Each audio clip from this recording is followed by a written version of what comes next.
Video on করে দাও। আয় তো আমার কাছে দাঁড়া, আমি অবজেকশন করবো না। না দেখতে হবে না তখন আমি তো বলছি আমি অবজেকশন করবো না।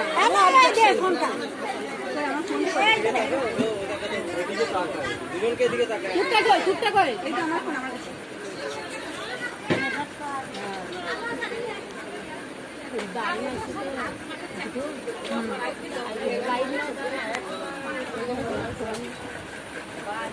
ক্যামেরা নয়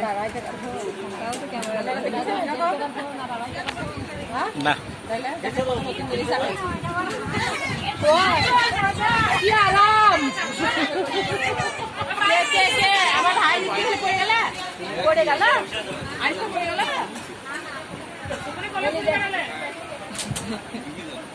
নিজে কোলে নিয়ে